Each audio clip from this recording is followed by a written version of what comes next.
नमस्कार प्यारे बच्चों, कैसे हैं आप लोग। बच्चों, उत्तराखंड पुलिस कांस्टेबल भर्ती परीक्षा की प्रश्नों की अगली सीरीज मैं यहाँ पर अपने वीडियो में लेके आया हुआ हूँ। तो आप लोगों से प्रश्न करने से पहले एक दरखास्त है कि जो है आप लोग मेरे चैनल पर नए आए हैं तो इसे लाइक करें, सब्सक्राइब करें, कमेंट करें और शेयर करें। जो पुराने लोग हैं वे भी इन्हें लाइक करें, कमेंट करें और शेयर करें। कमेंट में मुझे मेरी कमियां पता लगेंगी ताकि मैं उन्हें सुधार सकूंगा। यूट्यूब में मैं भी नया हूं, इसलिए कृपया मुझे मोटिवेट करने का प्रयास करेंगे। तो बच्चों, अब शुरू करते हैं हम अपने प्रश्नों की सीरीज। पहला प्रश्न है, उत्तराखंड के गोविषाण नगर का सर्वप्रथम सर्वेक्षण किस पुरातत्वविद ने किया। ठीक है बच्चों, तो गोविषाण नगर जो है बच्चों वो कहाँ है। वो आज आप लोगों ने सुना होगा कि काशीपुर शहर, ऊधम सिंह नगर जिले का एक बड़ा शहर है काशीपुर। तो वहाँ है, उसी का प्राचीन नाम क्या था, गोविषाण नगर था बच्चों।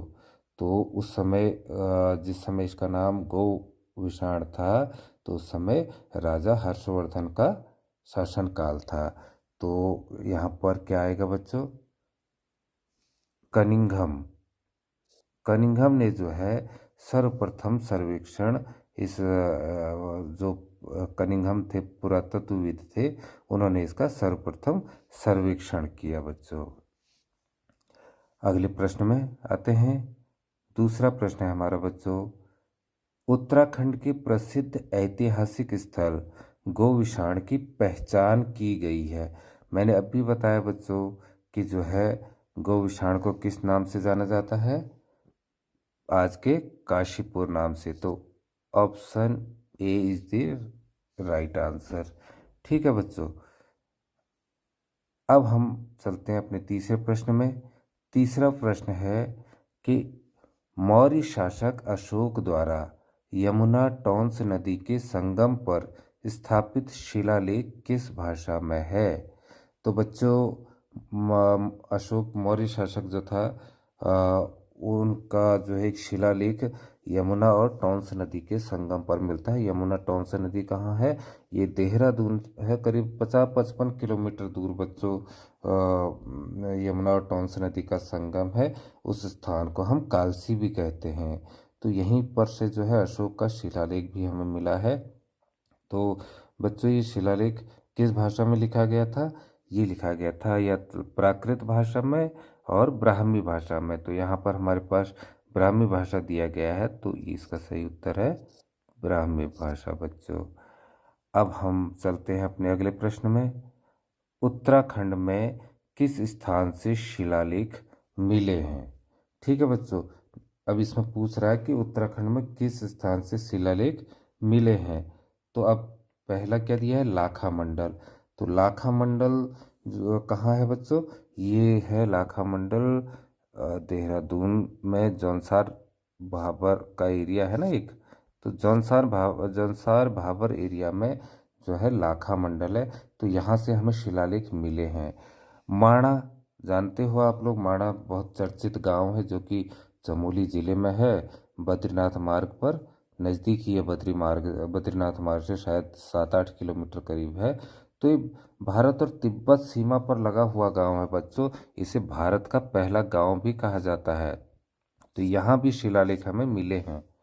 ठीक है बच्चों, तीसरा है कालसी। कालसी के बारे में पहले ही मैंने यहाँ पर बताया आप लोगों को कि यमुना और टॉन्स नदी जो है उसके संगम पर स्थित है कालसी। देहरादून से लगभग 50-55 किलोमीटर दूरी पर स्थित है। तो ये तीनों जगह हमें शिलालेख मिले हैं। तो तीनों जगह मिले हैं तो हमारा विकल्प जो है बच्चों आ जाएगा ये सभी।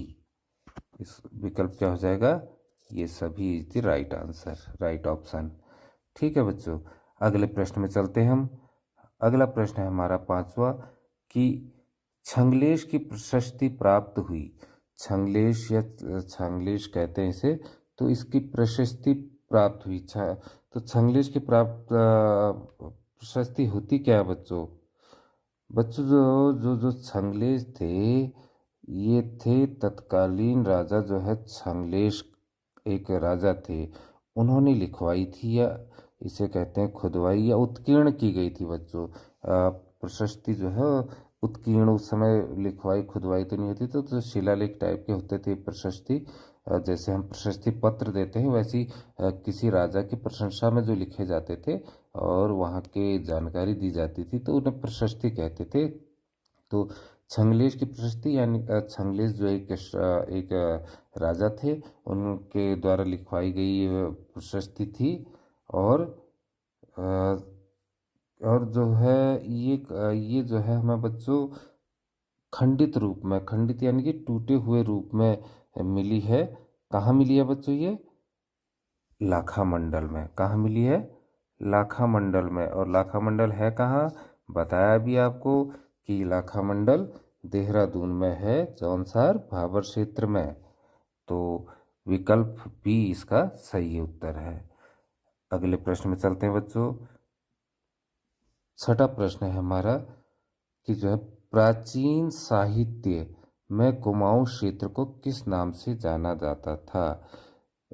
इससे पिछली वीडियो है या उससे पहली वीडियो, उसमें मैंने आपको बताया था बच्चों कि जो है प्राचीन साहित्य में गढ़वाल क्षेत्र को जो है हम किस केदार खंड के नाम से जानते हैं। और उसी दौरान मैंने ये बताया था कि कुमाऊं क्षेत्र को हम मानस खंड से के नाम से जानते हैं प्राचीन साहित्य में। तो ये प्रश्न आज आ ही गया कि जो प्राचीन साहित्य में कुमाऊं क्षेत्र को किस नाम से जाना जाता है? मानस खंड के नाम से। अब हम चलते हैं बच्चों सातवें प्रश्न में। सातवां प्रश्न है गोपेश्वर के रुद्र शिव मंदिर के त्रिशूल लेख में किन दो राजाओं के लेख उत्कीर्ण हैं? ठीक है बच्चों, उत्कीर्ण, उत्कीर्ण माने वही मैंने बोला था आपको कि खुदाई जो होती है, जो शिलालेख में खुदवाई, मतलब तोड़ तोड़ के पत्थरों को जो लिखा जाता है उसको हम उत्कीर्ण कहते हैं बच्चों। पत्थर को तोड़ के जो जिस भी भाषा शैली में लिखा जाता है उसे हम उत्कीर्ण कहते हैं। तो बच्चों जो ये मंदिर है गोपेश्वर का रुद्र शिव मंदिर, इसको जो ये कहाँ है, नाम भी लिखा है इसमें गोपेश्वर, और गोपेश्वर कहाँ है? चमोली जिले में है बच्चों। ठीक है। तो यहाँ के मंदिर बहुत विख्यात मंदिर है, और उसके विषय में एक मान्यता यह भी है कि यहाँ पर जो शिवजी भगवान का त्रिशूल रखा है उसको कोई हिला नहीं सकता है। ठीक है। और अगर उसे अपनी तर्जनी अंगुली से कोई छुए, तर्जनी मीन्स आपकी मास्टर फिंगर, अंगूठे के बगल वाली अंगुली को हम तर्जनी अंगुली कहते हैं, तो उससे अगर कोई उसे छुए तो उससे जो है उस त्रिशूल में कंपन होने लगता है बच्चों। ठीक है। तो यहाँ पर हमारा सवाल यह है कि किन दो राजाओं के लेख उत्कीर्ण हैं? तो यहाँ पर अशोक चल और नागपति नाग दोनों राजाओं के क्या नाम कहते हैं, लेख जो है यहाँ उत्कीर्ण किए गए हैं। तो हमारे पास विकल्प में लिखा है ए और बी दोनों, तो हम इसको कहेंगे सही उत्तर, विकल्प ए और बी दोनों। तो ये सही उत्तर हो गया। आठवें प्रश्न में चलते हैं बच्चों। उत्तराखंड पर शासन करने वाली प्रथम राजनीतिक शक्ति कौन थी? ठीक है बच्चों। तो कौन थी? देखो ऑप्शन है नाग, कुषाण, कुड़िंद और मौर्य। तो बच्चों जो क्या नाम कहते हैं, कुड़िंद वंश था। हालांकि वो क्या था, मौर्य वंश, जिस वंश में जो है अशोक सम्राट जो है अशोक ने भी जन्म लिया था, तो उसी के समकालीन थी ये जो है अपना कुड़िंद वंश। तो इसका शासन सबसे पहले राजनीतिक शक्ति के रूप में उत्तराखंड में इसी का शासन हुआ। तो हमारा विकल्प सी इसका सही उत्तर है बच्चों। ठीक है। अब हम चलते हैं नवे प्रश्न में। नवा प्रश्न है निम्न में से किस कुड़िंद शासक की रजत व ताम्र मुद्राएं पश्चिम में ब्यास से अलकनंदा तक एवं दक्षिण में सुनेत तथा बेहद तक प्राप्त हुई हैं? ठीक है बच्चों। तो अब इसमें क्या है कि कुड़िंद शासक की रजत, रजत माने होता है बच्चों चांदी, क्या होता है? चांदी। चांदी की, रजत माने चांदी और ताम्र माने तांबा होता है, तो तांबे की। जो मुद्राएं होती है, मुद्राएं सिक्के हो सकते हैं, तो सिक्के। ये जो है पश्चिम में ब्यास, ब्यास एक नदी है, ठीक है, और अलकनंदा भी एक नदी है बच्चों। ये ब्यास से लेकर के अलकनंदा तक और दक्षिण में सुनेत से बेहद तक प्राप्त हुई हैं। तो वो किसकी हुई हैं बच्चों? वो हुई हैं राजा अमोघभूति, एक राजा था, तो अमोघभूति की। किसकी? तो हमारा विकल्प बी जो है बच्चों वो सही है, ठीक है। इसको डिस्क्राइब मैं इसलिए कर रहा हूँ बच्चों कि जो है आपको ऐसे ही अनेकों प्रश्न उससे मिल सकते हैं और उससे उसके प्रश्न को आपके सॉल्व भी हो जाएंगे, अन्य प्रश्न भी आ सकते हैं, तो जो है उन्हें सॉल्व करने में आपको हेल्प मिलेगी। हमारा अगला प्रश्न है 10वां। कुनिंदों के समकालीन किस वंश के शासकों की मुद्राएं जौनसार, भाबर व कालूडांडा क्षेत्र से प्राप्त हुई हैं बच्चों, ठीक है। तो किस कहाँ से कुनिंदों के समकालीन वंश कौन था? हमारा यौधेय वंश था। कौन सा वंश था? यौधेय वंश। तो इसकी जो है मुद्राएं हमें जौनसार भाबर क्षेत्र जो देहरादून के पास है, कालूडांडा क्षेत्र से प्राप्त हुई हैं। ये हमारा विकल्प ए सही हो गया बच्चों। और जो है ये यौधेय जो था बच्चों, ये यौधेय को पुराणों के अनुसार क्या है, युधिष्ठिर के वंशज माने जाते हैं यौधेय, ठीक है। और इनकी जो वो होती थी आपका मुद्राएं, ये मुद्राएं क्या होती थी बच्चों? ये मुद्राएं होती थी उससे आपका इस पर जो है उस पर कार्तिकेय, हाँ, कार्तिकेय जो है युद्ध के देवता होते थे, तो कार्तिकेय की तस्वीर होती थी, कार्तिकेय की तस्वीर, ठीक है बच्चों। और साथ में जो है योधय गणस्य कुछ, हाँ, योधय गणस्य जय लिखा होता था। ये तो इनके उसमें मुद्राओं में योधय गुणस्य जय, तो योधय गुणस्य जय हम अगर लिख दें यहाँ पर एक बार, तो आप लोगों को ध्यान रहेगा कि ये कहाँ लिखा था। योधेय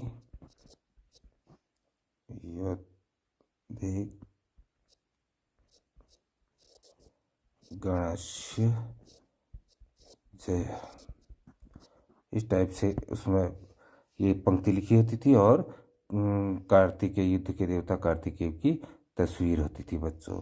तो हमारा ये प्रश्न भी हो गया है। सही विकल्प हमने बताया इसका कि सही क्या है, यौधेय है। अब हम अपने अगले प्रश्न में आते हैं। अगला प्रश्न है बच्चों 11वां प्रश्न हमारा, अल्मोड़ा मुद्राएं किस साम्राज्य से संबंधित हैं? अल्मोड़ा मुद्राएं बच्चों, अल्मोड़ा मुद्राएं क्या होती हैं? अल्मोड़ा मुद्राएं, अल्मोड़ा प्रकार के एक प्रकार के सिक्के होते थे। तो बच्चों ये अल्मोड़ा मुद्राएं जो है, ये जो अल्मोड़ा मुद्राएं होती थी, ये चांदी और तांबे का मिक्सचर होती थी, चांदी और प्लस तांबे का मिक्सचर होती थी, चांदी और तांबे से बनी हुए सिक्के होते थे, ठीक है, चांदी और तांबे से बने हुए सिक्के होते थे। और जो है इनको इनको जो है पहाड़ी क्षेत्रों में या हिमालयी क्षेत्रों में हम कह सकते हैं, हिमालयी क्षेत्रों के पहले सिक्के भी कहा जाता है। इनको कहा जाता है हिमालयी क्षेत्र के पहले सिक्के, हिमालयी क्षेत्र के पहले सिक्के, ठीक है बच्चों। तो ये होते थे अल्मोड़ा मुद्राएं। अब सवाल आता है कि ये किससे जो है संबंधित थी ना, किस साम्राज्य से संबंधित थी? तो बच्चों ये किस साम्राज्य से संबंधित थी? ये थी आपके कुनिंद से। किससे? कुनिंद से। तो ऑप्शन बी हमारा जो है सही उत्तर हो जाएगा। 12वां प्रश्न है बच्चों हमारा कि यमुना की सहायक नदी अमलावा के बाएं तट पर अवस्थित कालसी का प्राचीन नाम क्या था। ठीक है बच्चों, तो हमने अभी तक पढ़ा कि जो यमुना और टॉन्स नदी के संगम पर जो है कालसी है, तो वहीं पर क्या है, एक नदी है अमलावा नदी। और अमलावा नदी जो है यद्यपि यमुना की सहायक नदी तो है, लेकिन टॉन्स नदी से उसका कोई लेना देना नहीं है। टॉन्स नदी के साथ वो नहीं मिलती है। तो इसी के बाएं तट पर कहा है, तो कालसी इस नामक स्थान जहाँ पर से अशोक सम्राट का हमें क्या प्राप्त हुआ, हमें अशोक सम्राट के जो है शिलालेख प्राप्त हुए हैं। तो उसका उसका उसका प्राचीन नाम क्या था बच्चों, कालकूट था। क्या था, कालकूट। ठीक है, अब अगला प्रश्न में चलते हैं। मौर्य शासक अशोक के कालसी अभिलेख में राज्य के निवासियों के लिए किस शब्द का प्रयोग किया गया है। इसमें बच्चों पुलिंद हमारा सही उत्तर है। पुलिंद शब्द का प्रयोग किया गया है मौर्य अशोक के कालसी में। ठीक है, अगले प्रश्न में चलते हैं बच्चों हम। अगला प्रश्न है हमारा कि उत्तराखंड में अशोक का शिलालेख स्थित है, कहाँ स्थित है। ठीक है, ये मैंने आपका क्या नाम कहते हैं बच्चों, विकल्प लगा भी रखा है। तो ये कहाँ स्थित है, कालसी में। कहाँ है, Kalsi. Kalsi is the right answer. अगले प्रश्न में चलते हैं बच्चों।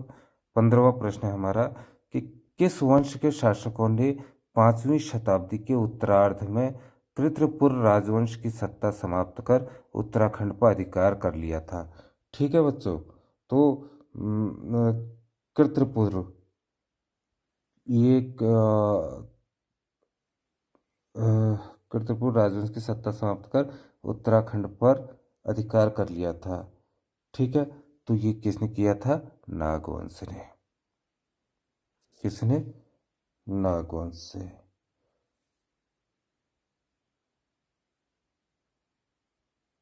किस वंश के शासकों ने 5वीं शताब्दी के उत्तरार्ध में कृतपुर राजवंश की सत्ता समाप्त कर उत्तराखंड पर अधिकार कर लिया था। तो ये नागवंश हो गया बच्चों। ठीक है, और कुछ पुस्तकों में आपको कतीरी राजवंश भी देखने को मिलेगा। तो ये यहाँ पर आपको कतीरी राजवंश दिखता है तो वो आप कर देंगे, नागवंश दिखेगा तो नागवंश करेंगे। तो अब ये उत्तर है नागवंश बच्चों। ठीक है, अब हमारा अगले प्रश्न में आते हैं। अगला प्रश्न हमारा 16वां प्रश्न है। तो 16वां प्रश्न में हम चलते हैं बच्चों। ठीक, 16वां प्रश्न हमारा 16वां प्रश्न है कि कृत्रपुर राज्य के संस्थापक कौन थे। ठीक है बच्चों, कृत्रपुर राज्य के संस्थापक कौन थे। कृत्रपुर राज्य के संस्थापक थे बच्चों कुनिंद। कौन थे, कुनिंद। यह हमारा सही उत्तर है बच्चों। अगला प्रश्न हमारा 17वां। समुद्रगुप्त की प्रयाग प्रशस्ति में किस राज्य को गुप्त साम्राज्य की उत्तरी सीमा पर एक अधीन राज्य बताया गया है। ठीक है बच्चों, तो समुद्रगुप्त जो है बच्चों उसकी प्रयाग प्रशस्ति, तो बच्चों पता है प्रयाग, प्रयाग यानी कि इलाहाबाद। प्रयाग महाकुंभ हुआ ना अभी, कहाँ हुआ, तो इलाहाबाद में हुआ। तो इसी को जो है समुद्रगुप्त की प्रयाग प्रशस्ति को हम इलाहाबाद स्तंभ शिलालेख के नाम से भी जानते हैं बच्चों। ठीक है, और जो कि किसने लिखी थी, समुद्रगुप्त के दरबारी कवि थे एक हरिसेन। ठीक है, तो हरिसेन ने जो है इसे लिखा था, किस भाषा में लिखा था, संस्कृत भाषा में लिखा था। ठीक, तो ये इसका क्या आएगा बच्चों, सही उत्तर कृत्रपुर।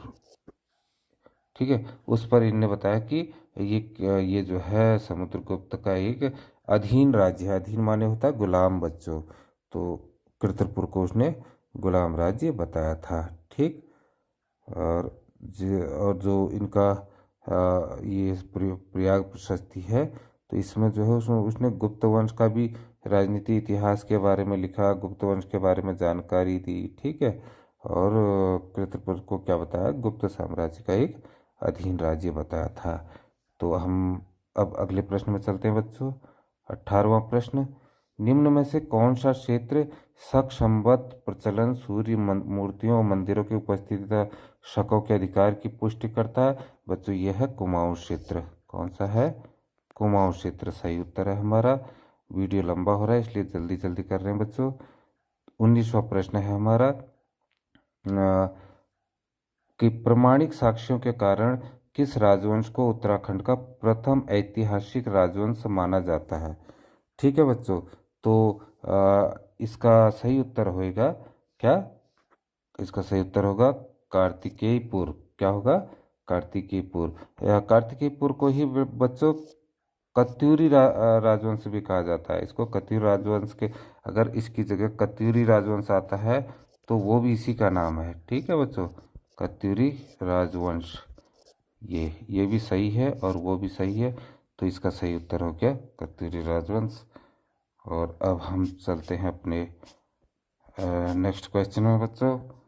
नेक्स्ट क्वेश्चन और अंतिम क्वेश्चन है कि निम्न में से किस शासक ने बाड़वाला नामक यज्ञ वेदिका का निर्माण किया था? ठीक है बच्चों, यह निर्माण कराया था।